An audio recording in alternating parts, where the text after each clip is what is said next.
Hey guys, and welcome to a new show on a Millennials point of view, the Fundamentalist. Now, some of you may be wondering, what is the Fundamentalist about?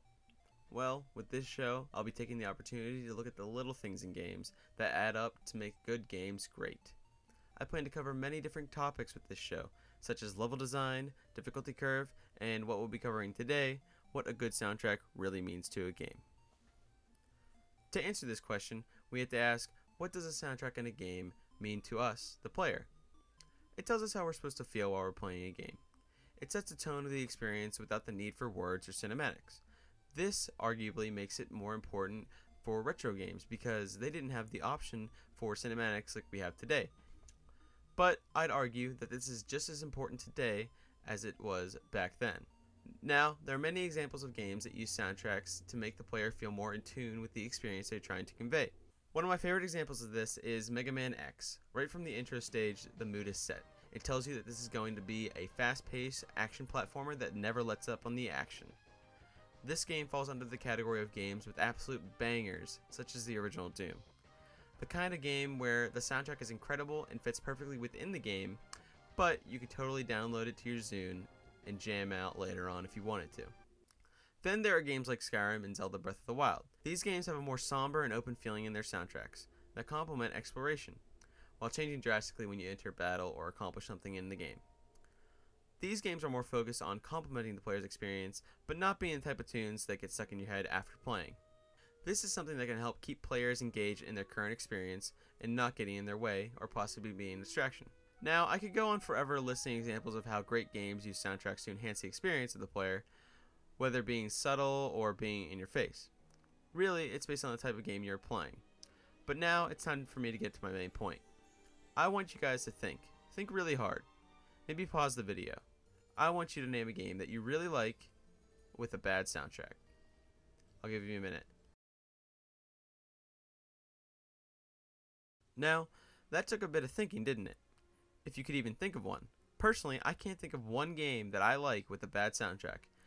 I think that this speaks volume to how important music is in gaming.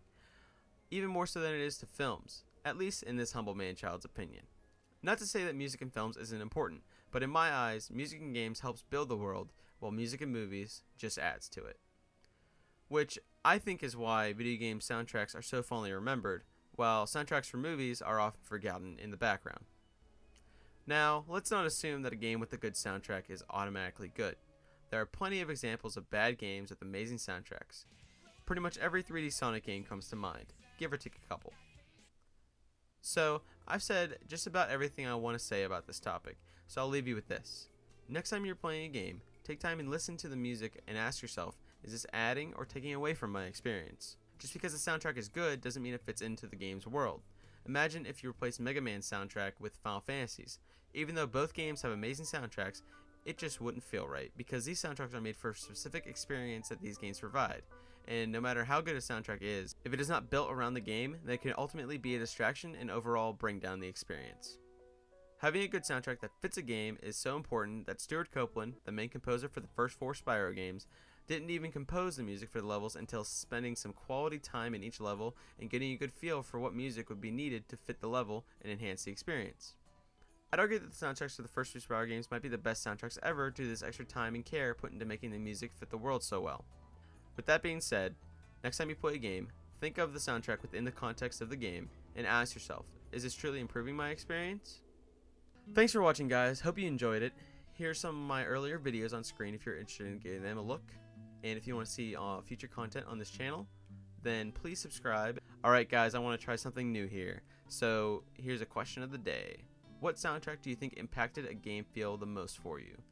Not what is your favorite soundtrack, but what you think impacted the way you saw a certain game world the most. So comment down below and I'll say which comment got the most likes at the end of the next end slate. I encourage you guys to have conversations about soundtracks that you love down below. Have a good one, guys, and I can't wait to see you next time.